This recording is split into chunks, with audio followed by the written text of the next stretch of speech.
Um ponto aqui para dizer, o primeiro ponto é, a gente teria que subir alguns graus para retomar o grau de investimento. Com todas essas mudanças climáticas, aquecimento global, a gente está tendo um derretimento das calotas polares. Isso acabou aumentando a viabilidade das rotas comerciais marítimas pelo Polo Norte. Que é o impacto que empresas de private equity estão tendo no mercado de seguros e nas aposentadorias. 15 trilhões de dólares em jogo, no Terraço Cast de número 445.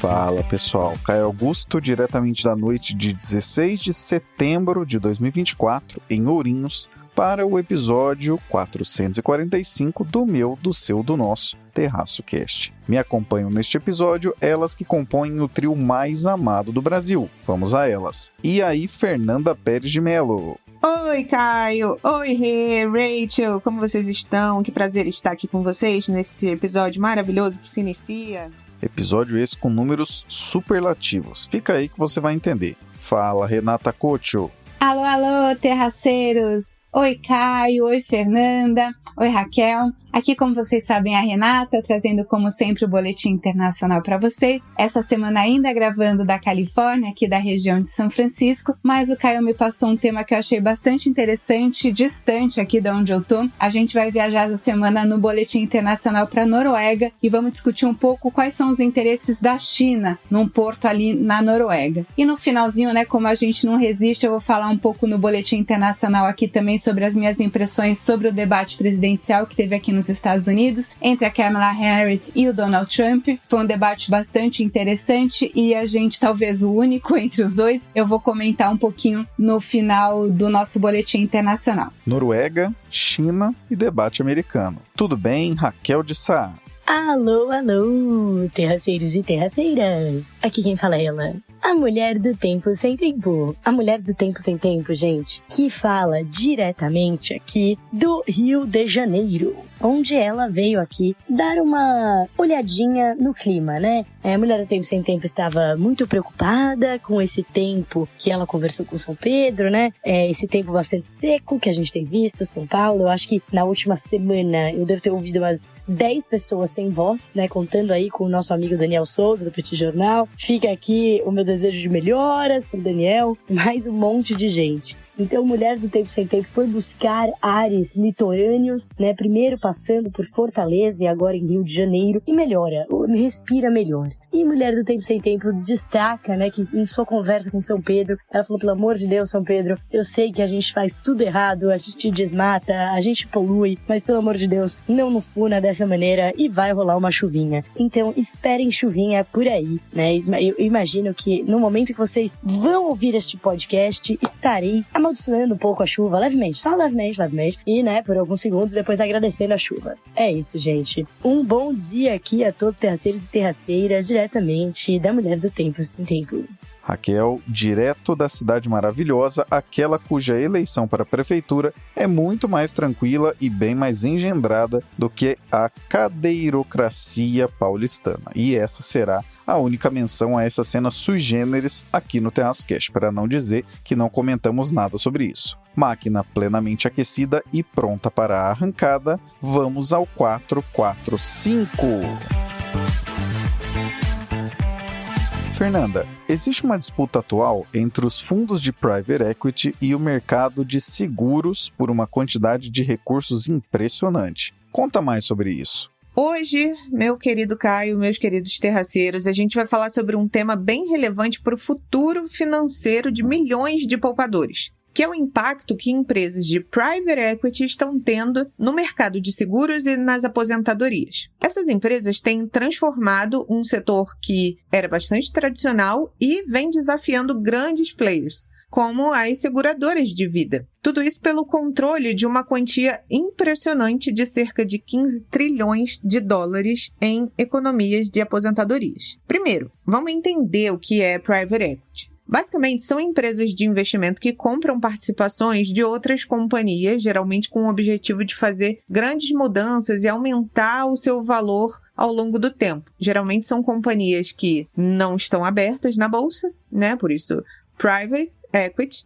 E elas trabalham com aquisições, reestruturações e, mais recentemente, estão expandindo suas operações para outros setores, incluindo o de seguros de vida e aposentadorias. Agora, o que está acontecendo é que grandes empresas de private equity, como a Apollo Global Management, estão entrando de cabeça no mercado de seguro de vidas, e o motivo é simples: elas enxergam uma oportunidade para oferecer melhores retornos com produtos mais sofisticados baseados em crédito privado, como as hipotecas e empréstimos. A Apollo, por exemplo, cofundou a Athene Holding, que se tornou a maior vendedora de anuidades nos Estados Unidos, com 35 bilhões em vendas no último ano. E aí é que tá. Quais são os riscos e preocupações nesta mudança? As seguradoras tradicionais, como a MetLife, por exemplo, têm se preocupado com essa abordagem. Ela argumenta que esses produtos, mesmo que prometam melhores retornos, podem trazer riscos excessivos, especialmente em tempos de crise. Isso porque os investimentos em crédito privado são menos líquidos, ou seja, é mais difícil de vender esses ativos rapidamente se houver uma necessidade urgente de caixa. Geralmente, o investimento em private equity é fechado para investidores profissionais, investidores qualificados, pessoas que não vão precisar desse dinheiro nem tão cedo, para que a empresa possa de fato usar esse capital para se desenvolver. Diferente de você comprar uma ação, né? Bom, é bem mais líquido e você consegue reaver o seu investimento rapidamente, né? Diferente lá do private equity, que esse dinheiro fica reservado por um longo tempo, né? Anos, às vezes 5, 10 anos. E nisso entra uma batalha regulatória. A questão regulatória é central nessa disputa. A Associação Nacional de Comissários de Seguros, que estabelece padrões para o setor, vem sendo pressionada para aumentar as exigências de capital para esses investimentos mais arriscados. Em junho desse ano, os reguladores decidiram manter uma taxa de capital mais alta para uma fatia específica de produtos, o que foi uma pequena vitória para as seguradoras tradicionais. Mas isso é só o começo de uma batalha muito maior que pode envolver não só as anuidades, mas também as pensões corporativas e até os planos de aposentadoria, como os famosos 401ks. A gente até comentou, eu me lembro de comentar sobre isso no episódio 401 do TerraçoCast. Bom, tudo isso importa para quem está aguardando dinheiro para aposentadoria, porque, no curto prazo, os investidores podem se beneficiar com melhores retornos, já que as empresas de private equity oferecem produtos com uma remuneração mais alta. Mas, entretanto, todavia, em caso de uma recessão ou crise financeira, esses investimentos podem ficar mais vulneráveis, o que poderia impactar negativamente os poupadores. O FMI, por exemplo, já alertou que o aumento de inadimplências e rebaixamento de crédito poderia aumentar a pressão sobre essas seguradoras e até forçar a liquidar esses investimentos. Pessoal, vamos pensar que, de fato, esses investimentos são pensados para pessoas que já têm uma base bem segura do dinheiro e busca investimentos de risco para ter mais retorno.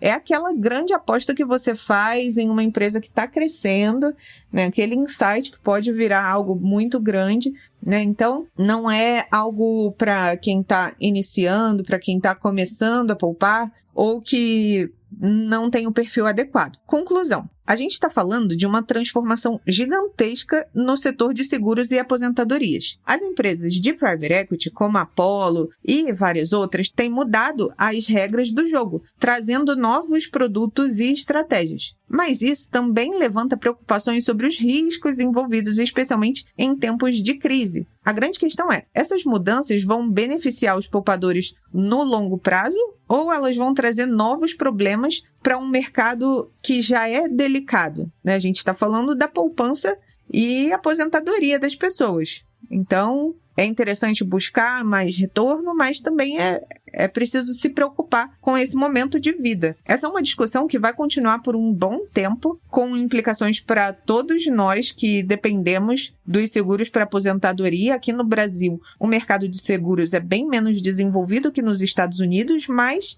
acaba sempre refletindo determinados costumes, determinadas mudanças no mercado, né? Abre uma nova forma de discussão e uma nova forma de ver o mercado em todos os outros países, né? Que miram nos Estados Unidos como um mercado mais desenvolvido. Essa movimentação toda que a Fernanda trouxe é um dos reflexos de uma coisa que falamos sempre aqui para você, principalmente nos últimos 2 anos. Como o Juro Zero acabou, mesmo que ele seja bem mais baixo nos países desenvolvidos do que nos emergentes, como é o caso do Brasil, ainda assim há concorrência entre modalidades diferentes de investimento. Porque se o juro não é zero, o retorno a ser superado por alguma aplicação tem que superar pelo menos esse juro. E buscando cada vez mais risco para tentar alcançar retorno, talvez essa seja a curiosa competição onde todo mundo pode se sair pior. E é por isso que um setor está demandando aumento de regulação sobre o outro. Além de, claro, não vamos ser inocentes, tentar impedir que o outro setor avance tanto assim quanto deseja.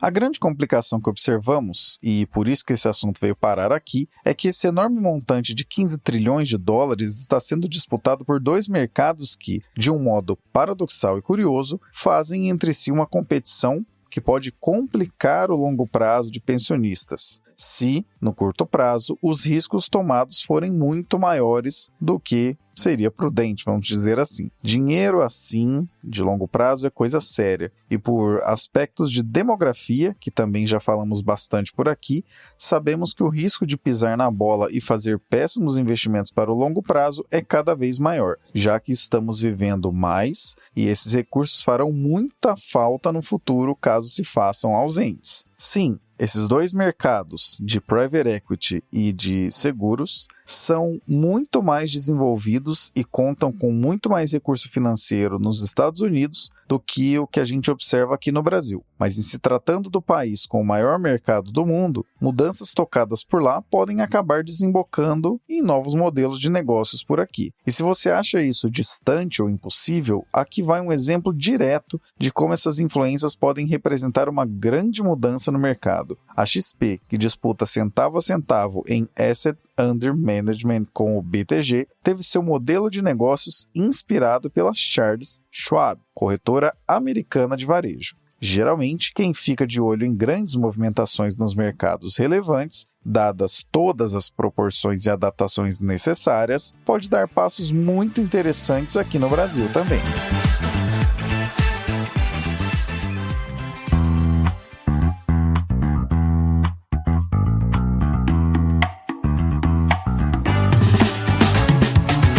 Confira na nossa Linktree todos os meios possíveis de acompanhar o Terraço Econômico, nossas redes sociais, parcerias ativas, e-books e até mesmo como você pode cadastrar seu e-mail para receber nossa newsletter semanal, a Reflecionários, onde inclusive falamos vários dos assuntos que não dá para falar aqui com tanto detalhe ou tanta liberdade. Então, para resumir a ópera, não deixe de visitar nossa Linktree. Esse link está na descrição desse episódio.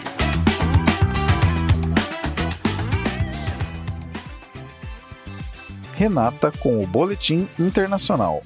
Como um pequeno porto na Noruega pode afetar imensamente as ambições da China em conquistar a logística marítima no Ártico, e detalhes sobre o debate nos Estados Unidos. Mas voltando, ao tema principal que o Caio me passou essa semana, ele me passou um artigo bastante interessante sobre os interesses da China na Noruega. Então, primeiro eu vou tentar localizar para vocês, é difícil fazer isso falando, sem desenhar ou sem mostrar um mapa. Mas só para a gente recapitular aqui, se você estiver olhando dos Estados Unidos para a Europa, então vamos pensar assim, a gente está olhando do oeste para o leste, o primeiro país que você vê é efetivamente a Noruega, depois a gente vai ver a Suécia e depois a gente vai ver a Finlândia, lá com a fronteira com a Rússia. A gente já discutiu até bastante, as questões ali da Finlândia com a Rússia por questões geopolíticas. Mas a Noruega, o mapa dela, apesar dele ser o mais a oeste desses 3 países aí nórdicos, a Noruega ela continua ali para cima, para o norte, ela acaba cobrindo o norte da Suécia e faz fronteira ali com a Rússia e com a Finlândia também. E esse porto de Kirkenes é bem nessa regiãozinha, assim,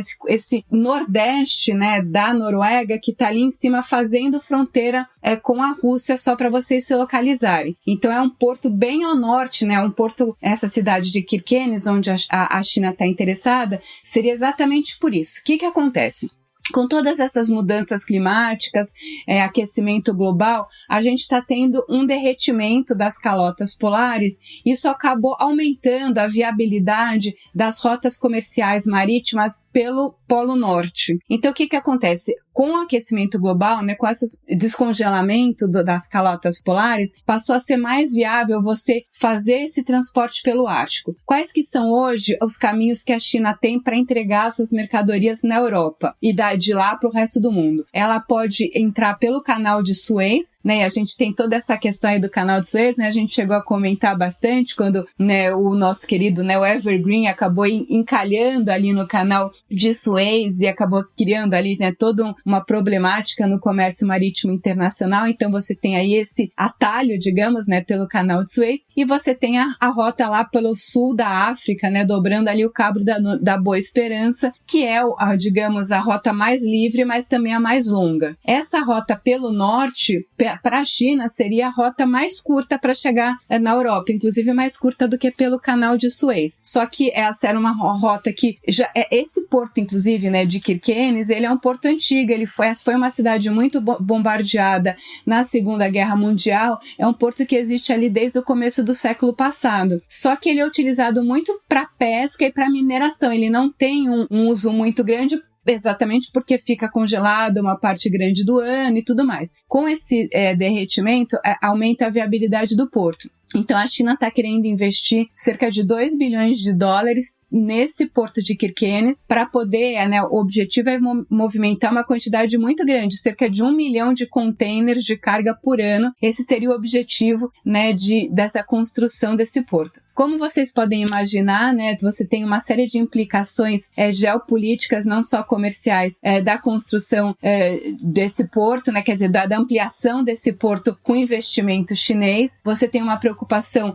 de soberania da Noruega, e não só da Noruega, como também uma questão da OTAN, né, tem todo esse aumento das tensões entre China e Estados Unidos. Então, você ter um porto de investimento chinês na Noruega, ali, né, bem na área de influência da OTAN, né, no norte da Europa, isso cria uma série de problemas geopolíticos e tensões não só com a Europa, como os Estados Unidos. Então, apesar de ter um interesse aí comercial da Noruega, da cidade da Noruega, né, do diretor do porto da Noruega, para você ter esse investimento chinês, você tem aí toda uma discussão de segurança nacional. Então, e aí fica, né, exatamente esse cabo de guerra. Você tem aí, né, o interesse financeiro, o interesse econômico versus o interesse político, geopolítico e diplomático da região. Essas intenções da China, elas se intensificaram a partir de 2022 e devem continuar aumentando, não só pelas tensões ali no canal de Suez, né, pela dificuldade que é a Rota do Sul, e também por essa facilidade que tem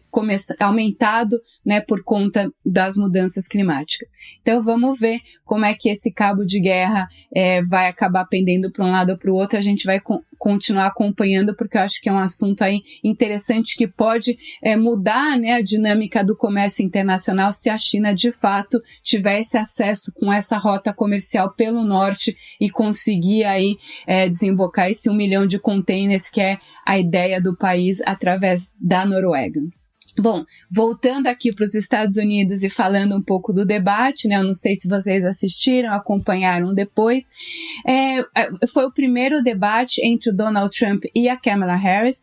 Na verdade, o primeiro debate de 2 candidatos, né, da Kamala Harris. A Kamala Harris já tinha participado de alguns debates nas primárias dos Estados Unidos, quando ela competiu ali, né, nas primárias dos democratas contra o próprio Joe Biden. Teve uma época que ela era candidata contra o Joe Biden acabou escolhendo ela como vice, até porque num dos debates a Kamala Harris foi bastante enfática contra o próprio Joe Biden, né? Usou ali uma época que ela tinha sido... A Kamala Harris é da região de São Francisco, inclusive, né? E São Francisco tinha um esquema adotou um esquema na época da infância dela, na época que ela ia para a escola, de levar as crianças dos bairros mais pobres para os bairros mais ricos para estudar em escolas, né? Aqui em São Francisco você tem o distrito escolar é um distrito escolar único. O que isso significa? Em alguns lugares, as pessoas vão estudar nas escolas do seu bairro. Então, o que isso acontece? Por um lado é bom, porque você vai estudar perto da sua casa, mas por outro lado, o que acontece? As famílias acabam investindo muito na escola do bairro, e aí os bairros mais ricos têm mais famílias que investem mais, né? Aqui nos Estados Unidos, se você faz, por exemplo, doações para a escola, você pode abater do imposto de renda. E aí o que acontece é que os bairros mais ricos acabam tendo as escolas públicas muito melhores que os bairros mais pobres. Então o que a cidade de São Francisco fez, né? Isso há bastante tempo atrás, foi misturar isso tudo. Então você pode estudar em qualquer escola da cidade, não necessariamente na escola do seu bairro. Isso acabou distribuindo as doações de uma maneira mais uniforme, digamos assim, e na época o Joe Biden foi contra, né, essa distribuição, e a Kamala Harris, digamos, foi uma das crianças beneficiadas. Então ela usou isso, né, num debate contra o Joe Biden e acabou ajudando ela na época, inclusive, a ser escolhida como a vice-presidente do Joe Biden. Bom, cortando pra cá, né, e falando até um pouco mais da história, a Kamala Harris, ela é uma promotora, né, ela é uma advogada e sempre trabalhou como promotora, então tem, digamos, essa facilidade, né, de debate, de discurso. Enfim, resumindo, ela realmente, assim, foi muito bem com relação ao Donald Trump, né, apesar de ser uma estreante, o Donald Trump é o candidato, né, eu não tinha esse dado, mas eu acabei vendo quando eu estava assistindo o debate, é o candidato que mais participou de debates nas histórias das eleições presidenciais, né? Se juntar o que o Donald Trump participou de debates no segundo turno, e no segundo turno que é aqui, que significa, né? É quando só tem dois candidatos, né? Quer dizer, quando ele já era escolhido dos republicanos contra só um indicato dos democratas, e os debates que ele participou nas primárias dos republicanos. Enfim, foi a pessoa que mais participou de debates presidenciais aqui nos Estados Unidos. E mesmo assim, né, contra uma estreante, o Trump basicamente caiu em todas as armadilhas que a Kamala Harris preparou, né? Os debates aqui nos Estados Unidos, se você for ver, eles são muito estudados, né? Os candidatos parece que eles estão falando ali frases decoradas, eles meio já sabem qual vai ser as perguntas, eles vão lá, né, fazer os seus discursos, assim, bem ensaiadinhos, digamos assim, né? E a Kamala Harris ensaiou ali uma série de armadilhas pro Donald Trump. Ele caiu em todas, né, mesmo em assuntos ali que ele tende a dominar ou tende a ser favorecido, né, como, por exemplo, o assunto da imigração, né, os democratas, esse é um ponto fraco, né, da campanha dos democratas, a questão da imigração, porque tem uma percepção aqui nos Estados Unidos que a política de imigração está muito frouxa, entrou muita gente, e isso acabou até gerando, né, um meme ali, porque o Donald Trump, ele exagerou tanto, né, porque o Donald Trump, né, nessas frases ensaiadas e frases que eles decoram, né, ele sempre fala coisas muito exageradas, né, pra pegar, pra virar corte também, né, usando aí o termo da atualidade, e aí ele exagerou tanto, né, na questão da imigração, falando que os imigrantes estão comendo os gatos da rua, estão comendo os cachorros na rua, e obviamente a gente sabe que não está acontecendo isso, então é uma fake news tão absurda que acaba prejudicando a própria pessoa que está fazendo, porque nem os próprios apoiadores dele acreditam nesse tipo de coisa, né, acaba caindo muito no ridículo, né? Então, e aí depois que acabou o debate, o Trump, né, pela primeira vez ele voltou para onde fica, né? Depois que acabam os debates, os jornalistas ficam ali tentando repercutir, cada um fazendo as suas análises, e normalmente os candidatos vão embora, e acho que talvez sentindo ali que as análises não estavam muito positivas para ele, o Donald Trump voltou, né, numa delas ali, né, Galvão sentiu para dizer, né, que ele tinha ganhado o debate, que ele sempre ganha e tudo mais, mas depois, pelo jeito, arregou e não vai ter mais debate com a Kamala Harris nos próximos meses. Então, a ver também, né, porque essa questão política também, né, a gente fala uma coisa hoje, na semana que vem muda-se de ideia, de repente o Donald Trump resolve que vai sim participar de mais debates com a Kamala, mas por enquanto acho que ele não gostou muito da experiência, e não deve ser claramente positivo para a campanha dele, né? A campanha dela ficou muito animada depois, né? Teve recorde de arrecadação de dinheiro Eu moro aqui na Califórnia e eu costumo brincar, né, que o voto aqui da Califórnia, os políticos não estão muito interessados, porque os democratas, né, têm ganhado aqui historicamente faz muitos anos, acho desde do Ronald Reagan, que foi o último governador republicano não sei se foi o último governador republicano da Califórnia, mas enfim, foi um candidato a presidente republicano aqui da Califórnia, que a Califórnia votou nele. Mas enfim, a Califórnia é um estado muito, claramente dos democratas, mas então os candidatos vêm aqui mais para pedir dinheiro do que para pedir voto. E realmente assim, né, uma campanha muito intensa da Kamala Harris e dos democratas sobre os eleitores deles, pedindo mais dinheiro para poder alavancar, né, essa animação que veio com a campanha após o debate. Mas a gente, né, como a gente costuma falar aqui também, política a gente nunca sabe, então a seguir cenas dos próximos capítulos. Pela descrição do episódio e pela capa, você sempre tem uma boa ideia do que vai encontrar no episódio, mas é sempre melhor pedir ouvir, para não perder nenhuma análise. Sobre o primeiro ponto, da Noruega gerando interesse na China, trata-se de um caso curioso sobre como o aquecimento global começa a desencadear aspectos diversos, amplos e até mesmo inimagináveis, com um espaço que vai se abrindo e criando uma passagem muito mais rápida entre a China e a Europa. A segunda maior economia do planeta não quer perder tempo e deseja se posicionar ali. Talvez 2 bilhões de dólares não te pareça uma quantia tão pequena assim para se falar de investimento, mas, frente a essa capacidade de transporte de containers esperada, cerca de 1 milhão de containers por ano, a conta fecha muito rapidamente. Não apenas pelo que pode passar por ali, como também pela redução de tensões. Não precisar passar pelo Canal de Suez, aquele que fica no meio do quase sempre tensionado Oriente Médio, também seria um golaço. Isso pode esbarrar em questões geopolíticas, então vai demandar muita diplomacia por parte da China com quem decidir se opor. Que vale a diplomacia, os números são claros que sim. Já sobre a primeira economia do planeta, tivemos recentemente um debate. O primeiro é entre a democrata Kamala Harris e o republicano Donald Trump. Lembra do que falamos alguns episódios atrás sobre o debate de Trump com Biden e como a coisa tinha sido uma catástrofe para os democratas? Pois bem, não é que a coisa tenha necessariamente se invertido, mas Kamala acabou jogando o jogo corretamente e deixou várias iscas para seu oponente, que devidamente as mordeu e saboreou. E olha que essas dicas não renderam nem uma cadeiradinha. Falei que só ia ter uma referência, mas não resisti. Temos aqui uma segunda. No todo, a impressão que ficou é que Trump apenas quer mudar isso tudo aí, enquanto Kamala, mesmo com planos um tanto quanto difusos, busca não apenas se distanciar um pouco do governo que ela mesma faz parte, chegando a deixar isso bem claro em momentos como o que disse, abre aspas, não sou Joe Biden, fecha aspas, como também dando a entender que teria ideias para que a América tome um rumo mais positivo, o que quer que isso realmente signifique. Quem viu, viu, porque aparentemente não teremos mais debates. Ao menos até o momento em que essa ancoragem está sendo realizada, embora Harris indique que tenha vontade de estar em um novo debate, Donald diz abertamente por meio de sua campanha que não quer isso não.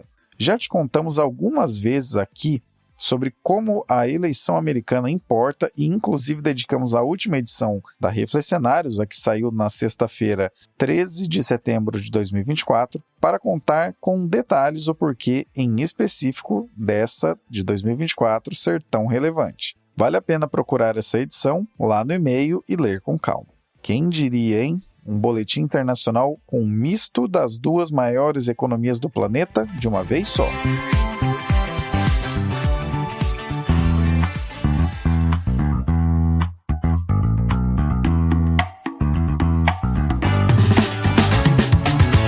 Gosta de como os conteúdos do Terraço Econômico traduzem e desmistificam as coisas? Saiba que não fazemos isso apenas com análise dos cenários, mas também para parceiros comerciais. Para saber como o seu negócio e o nosso negócio podem ser parceiros, visite na nossa Linktree o item Contrate o Terraço. Quem sabe seu produto ou serviço pode não apenas ganhar uma descrição mais adequada, como também acessar as centenas de milhares de pessoas que nos acompanham todos os anos. Já pensou? Raquel, Haddad afirmou que irá correr atrás das agências de rating para que mudem a nota do Brasil e que voltaremos a ter grau de investimento até o final de Lula 3. Isso faz sentido? É verdade, né, Caio Augusto? Eu tinha que falar sobre alguma coisa, não tinha que só ficar falando aqui desse tema. Então, bom, vamos lá. Qual que é o tema de hoje? Caio Augusto me manda, a seguinte mensagem. Olha, Raquel, é o seguinte, você ficou sabendo que o Ministério da Fazenda, que o ministro Haddad, ele tá falando que ele acha que tem um pessimismo exagerado por parte das agências de rating com o fiscal e que ele vai cobrar uma melhora da nota do país, da nota soberana, da nota de risco soberano aqui do Brasil, e vai cobrar a volta do selo de bom pagador do Brasil por parte das agências de rating. Eu achei isso bastante curioso, Como é que ele vai cobrar isso? A gente sabe que essas agências, elas nada têm a ver com o governo. Vai ter uma pressãozinha ali, Mas a gente também sabe que essas agências, enfim, principalmente depois da crise de 2008, elas se tornaram ainda mais conservadoras, em certo sentido, Por quê? Porque lá na crise de 2008, elas foram, inclusive, muito criticadas, por não terem visto uma série de coisas que estava acontecendo ali, uma série de riscos que estavam embutidos no mercado de subprime nos Estados Unidos, Então tinha as empresas que eles eram AAA, E aí eles davam a classificação de AAA para uma série de ativos financeiros, que era empacotamento de dívidas, era uma securitização de uma série de dívidas que não eram AAA, e aí elas viravam AAA, aquele AAA, virava aqui uma nota de rating super positiva, nossa, não tem risco, isso era empacotamento de um monte de dívida super arriscada, Então teve ali um grande questionamento das agências de rating naquele momento da crise do subprime, mas nada relacionado a análise de risco soberano. Mas enfim, essas agências, elas sempre foram independentes, Tem uma série delas, tem 3 principais, A Moody's, a Standard & Poor's e a Fitch, são as 3 principais, e o Brasil, ele não tem selo de bom pagador, ou seja, ele tá na nota de risco especulativo, para todas elas. Então ele não tem aí o que a gente chama de grau de investimento, Ele perdeu o grau de investimento aí alguns anos atrás, no ano de 2015, Eu tive que dar um Google aqui porque eu lembro, pior é que eu lembro do dia em que isso aconteceu, eu lembro que eu fui almoçar nesse dia às 4 da tarde, Porque eu fiquei escrevendo,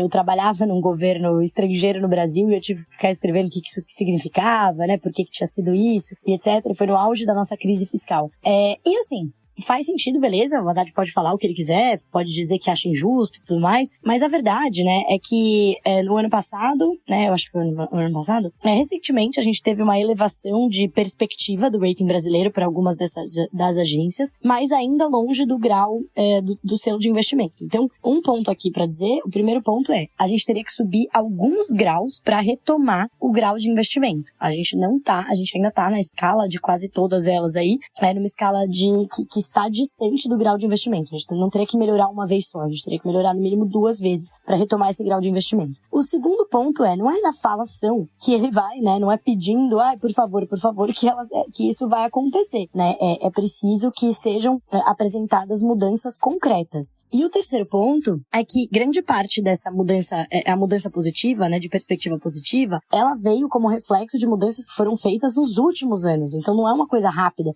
Então isso ainda reflete, na nota de melhora, nas últimas que eu lembro que li, citavam, flexibilização do mercado de trabalho, melhora até do ambiente fiscal com o estabelecimento do teto de gastos e depois do arcabouço fiscal. Então a gente está falando de esperar, aguardar ver justamente o resultado de algumas políticas que foram implementadas há um tempo já, para que elas tragam resultado e aí sim, a agência possa fazer e refletir isso na sua avaliação de risco. Lembrando que esse selo, esse grau de investimento, ele é super importante porque, por exemplo, tem uma série de investidores institucionais, sei lá, por exemplo, fundos de pensão, seguradoras, que são os grandes investidores do mundo, que não podem investir em países que não têm grau de investimento, por exemplo.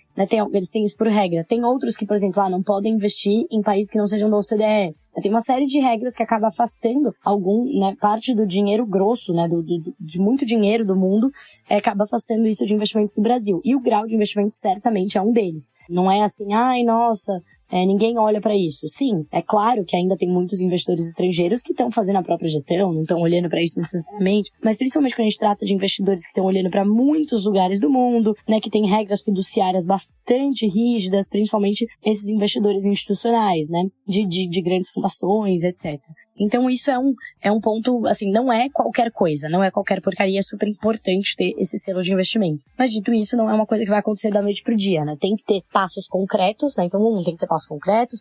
2, não é de um dia pro outro. 3, ainda falta, né? Mesmo que tiver esses passos concretos, não é de um dia pro outro que isso, não, beleza, vocês fizeram aqui, aprovou, então beleza, vamos mudar. Aprovou no Congresso uma regra nova? Então beleza, agora vamos mudar, né? Toma um certo tempo, né? E 3, aquela questão que eu falei, de a gente ainda tá um pouco distante. E aí beleza, mas qual que seria a base, né, que o ministro tá falando que então elas deveriam mudar?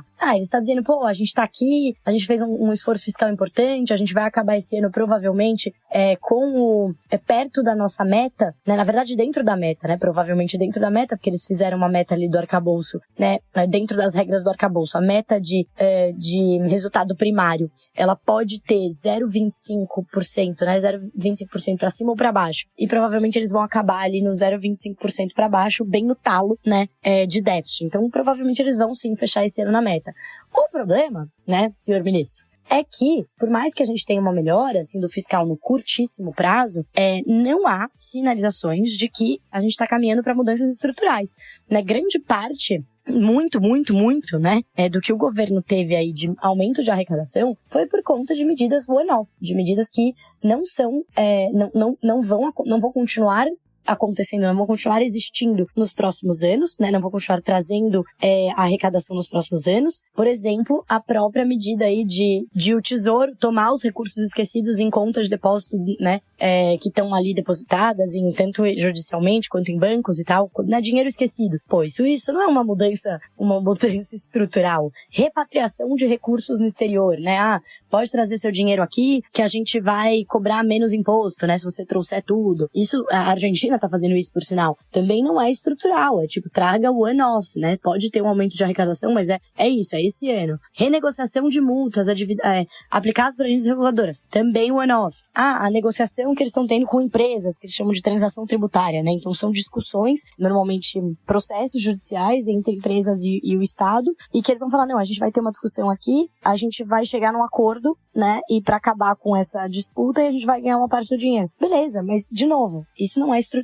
Estrutural, a gente estaria falando se tiver uma revisão de gastos, se tiver uma revisão do orçamento, um desengessamento do orçamento, né? Uma redução de despesas obrigatórias, desvinculação de algumas receitas obrigatórias. Então, por exemplo, como citou a ministra do Planejamento, a gente vai rever a regra de reajuste, por exemplo, de indexação de vários dos benefícios ao salário mínimo. Hoje a gente sabe que quando o salário mínimo sobe, não é só os trabalhadores na ativa, né? É o salário que recebem esse salário mínimo maior. Tem uma série de benefícios, inclusive de aposentadoria, ali do INSS, que são reajustados pelo mínimo. Então, quando o mínimo sobe assim, a despesa que sobe desproporcionalmente, né? O BPC, por exemplo, também, né? Um outro benefício que tem subindo muito. Então, assim, tem uma série de mudanças, né, que podem ser feitas de maneira estrutural e que têm sido faladas pelo Ministério do Planejamento há bastante tempo, mas por hora, nada, né, só tem sido faladas por hora. Então o governo diz que vai trazer isso para o orçamento, né, vai trazer isso para discussão o ano que vem, para o orçamento de 2026, porque o quê? Na LDO para o ano que vem, de 2025, eles já trouxeram, na PELOA, né, que eles apresentaram ali para o Congresso, já tem mais um monte de medida one-off, né? Como é que a gente vai fechar as contas? Pegando mais arrecadação aqui nisso aqui que a gente deu jeitinho, esse outro negócio que a gente deu jeitinho. Então, nada estrutural. Então, assim, olha, sinto dizer, né, ministro, provavelmente essa volta do selo de bom pagador ainda vai demorar para chegar. Se continuar num ajuste como esse, que é um ajuste pelo lado das receitas, mas são receitas que, primeiro, não tem um aumento de carga tributária estrutural, o que, enfim, né, não tô discutindo aqui o mérito, mas não é, né, a grande maioria não é, tá se aumentando o imposto, isso vai, né, ficar ao longo do tempo, e não está se olhando para a receita, que está crescendo ainda, a receita está crescendo muito por conta da atividade econômica forte, mas as despesas estão conseguindo crescer mais do que as receitas, que estão subindo bastante por conta da atividade econômica forte, né? Então não está sendo suficiente. E aí fazer um gancho, né, aqui, Caio, porque eu citei algumas, né? Eu falei, repatriação de recursos, a história do recurso esquecido nas contas, renegociação de multas, a história das transações tributárias, tudo isso, todas essas medidas foram incluídas pelo governo no projeto de lei que acabou de ser aprovado pelo Senado, né, de aquele projeto que ficou um tempão sendo discutido, tal, de compensação da desoneração da folha, né? Parece um monte de nome esquisito, mas aqui relembrando, né, a gente já falou algumas vezes aqui no Terrascast, mas pra quem não lembra, né, teve, o Congresso aprovou há um tempão uma desoneração da folha de pagamento, ou seja, o menor pagamento de alíquotas trabalhistas, né, para uma série de setores e também para municípios que têm até certo tamanho aí em número de habitantes, né? Só que isso ia vencer, ia deixar de valer para esse ano. Daí o Congresso passou uma renovação, o governo vetou e o Congresso derrubou o veto. E aí ficou nessa discussão, o STF falou que eles tinham até agora, né, o final de agosto, para aprovar, na verdade o meio de setembro, para aprovar uma medida que fosse compensar. Por quê? Porque, se você tá gastando mais, isso é gasto tributário, né? Por mais que não eleve as despesas, você tá reduzindo as receitas. Então, você precisa, pela lei de responsabilidade fiscal, compensar esse gasto. E aí, o governo, enfim, aprovou esse texto aí, que inclui 8 medidas para compensar, então, esse gasto com a desoneração da folha, que, no fim, continuou, né? Foi aprovado que ela continuou, ela vai caindo gradualmente, mas continuou. Então, 1, renegociação de multas aplicadas por agências reguladoras. 2, repatriação de recursos, que é essa que eu falei, traga seu dinheiro de volta aqui pro Brasil, né? Com um descontinho. 3, atualização de bens de imposto de renda. Então, se você tem lá, você não atualizou o valor da sua casa, atualize e aí você vai acabar pagando mais imposto, né? Porque, invariavelmente, né, ela vai ter subido esse preço. Regularização de ativos, né? Ativos aí, então, também olhando para pagamento de impostos de, enfim, pessoas que acabam não declarando parte dos ativos. Receitas das bets, né? Então, vamos regularizar as bets para taxar esse setor que está crescendo tanto no Brasil. Aí, taxação de importados até $50. Recursos esquecidos em conta de depósito ao Tesouro Nacional. Apropriação de depósitos judiciais e extrajudiciais, que foram essas duas que eu falei aí, né? Recursos esquecidos e aqueles depósitos também que estão lá, enfim, que ninguém deu conta. E aquela história, né, das transações tributárias aí. Vamos ver aí se a gente se a gente se entende, né, com um acordo aqui com grandes empresas, e aí o governo já falou que essas empresas procuraram o governo para pagar mais imposto, enfim. E também foram incluídas medidas, assim, sem muita estimativa de receita, como pente fino em benefícios previdenciários e assistenciais, o que é ótimo, mas também não é o suficiente. Ou seja, gente, tem aí, realmente... e tem um ponto aqui importante, tá? Tem uma discussão sobre essa contabilização de aonde vai parar esses recursos esquecidos nas contas bancárias, que somam mais de 8,5 bilhões. O Banco Central disse que, foi contrário, falou, olha, esse montante não pode contar como receita primária, isso daqui, na verdade, vai como ajuste patrimonial, e como não conta como receita primária, isso não vai mudar, né? Não serve aqui para atingir a meta de primária, né? E aí, o que eles vão fazer? No fim, o texto final que foi aprovado com o mecanismo, ele prevê que, de fato, essa apropriação do Tesouro, mesmo que não seja computado como receita primária pelo BC, vai ser considerado para fins de cumprimento da meta fiscal. Então, você fala, entendemos, BC, beleza. A gente não vai fazer essa contabilização errada, porque o Banco Central é super preocupado com regras, com escrutínio internacional, eles seguem uma série de regras, estão tentando entrar para o OCDE, não só o Banco Central, mas o Brasil como um todo, mas assim, o Banco Central faz um esforço hercúleo ali em seguir alguns dos instrumentos legais da OCDE, então eles são aderentes a instrumentos legais, mesmo que o Brasil não seja da OCDE, eles são aderentes a instrumentos legais, e muitos deles tratam desse tipo de regra, metodologia, por quê? Para ter transparência e para você conseguir equiparar e comparar um país com outro, né? Por isso essas regras internacionais. Então o Banco Central falou, não, isso aqui tá contra as regras, não vai funcionar, contra a metodologia usada. Falaram, não, tudo bem, a gente não vai contabilizar como receita, mas a gente vai contar aqui para cumprimento da meta fiscal, ok, obrigado de nada. Então, assim, ou seja, tudo um jeitinho, né? E o ano que vem, ao que tudo indica, o orçamento está com bastante jeitinho também.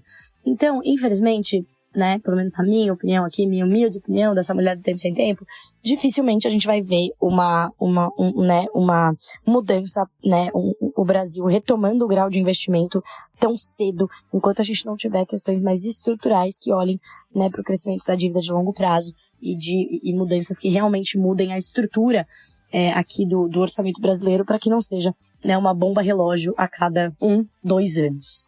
O comentário dessa vez será diferente e bastante direcionado. Vamos lá. Pequena carta aberta, sonora e terraceira ao Ministério da Fazenda do Brasil em 2024. Haddad, se você estiver ouvindo, sabemos que é uma chance não desprezível de que isso ocorra e não estamos nem exagerando. Abraço, meu querido amigo Henrique. Voltando, Haddad, se você estiver ouvindo agora, aqui vai um conselho deste humilde grupo de economistas que analisa as coisas há 10 anos aqui no Brasil. Busque cumprir a regra fiscal que você ajudou a colocar em prática antes de pedir a qualquer agência de rating uma melhoria de nota ou qualquer coisa do tipo.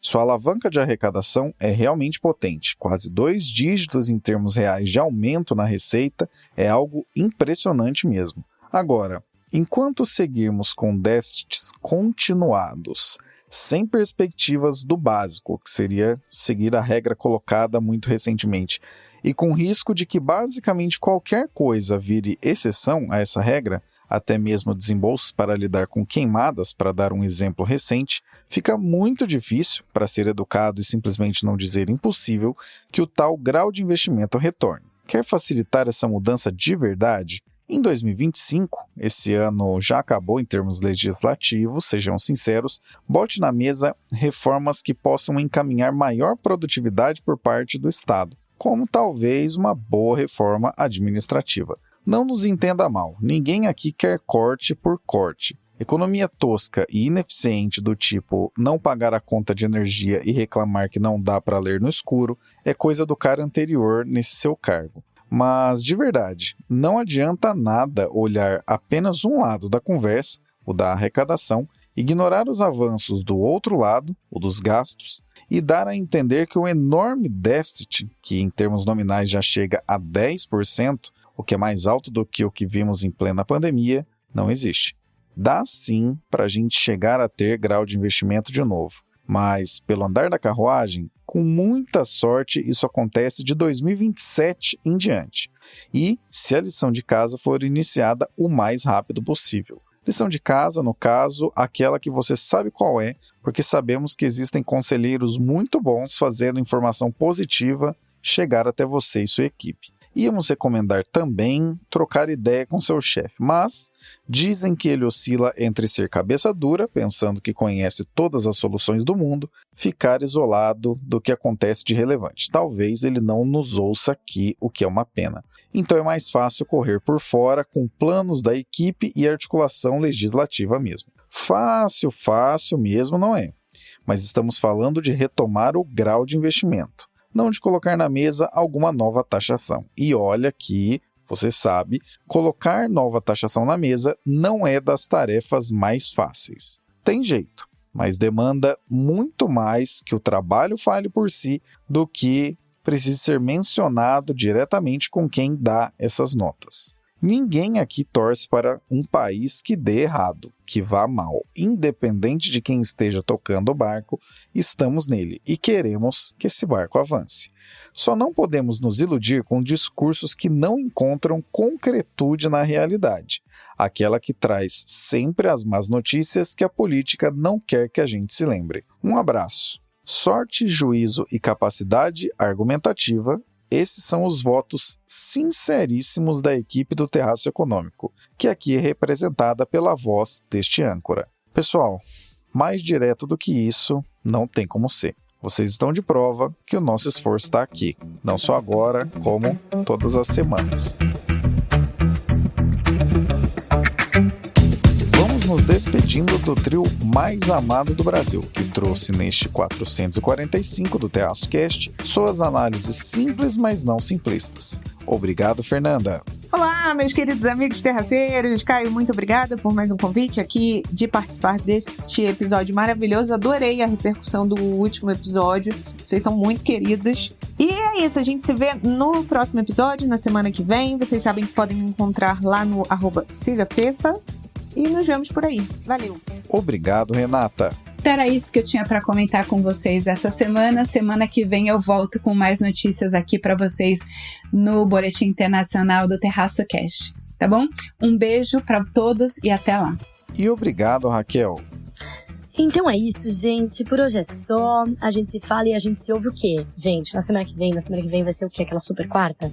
E vai ser super mesmo, tá? Fica aqui a dica, gente. Quando vocês estiverem ouvindo esse podcast, existe uma grande probabilidade de ou já ter acontecido, né? Ou, enfim, estar para acontecer, né? Reunião tanto do Copom, nosso Comitê de Política Monetária aqui, quanto do FONC, o Comitê de Política Monetária americano. E ambos devem tomar uma decisão de 0,25%. O FONC reduzindo os juros americanos, os juros básicos americanos em 0,25% e o nosso cupom subindo 0,25%. Então deve ser a quarta do 0,25%.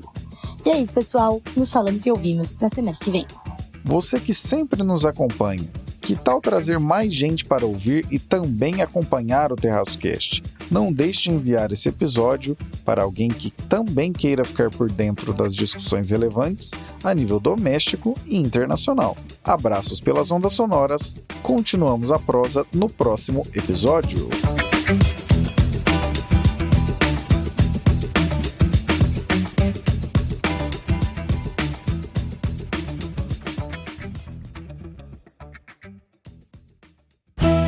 Este episódio foi editado por Atelas, soluções em áudio para podcasts. Encontre a Atelas nas redes sociais. É só buscar por @AtelasEdição.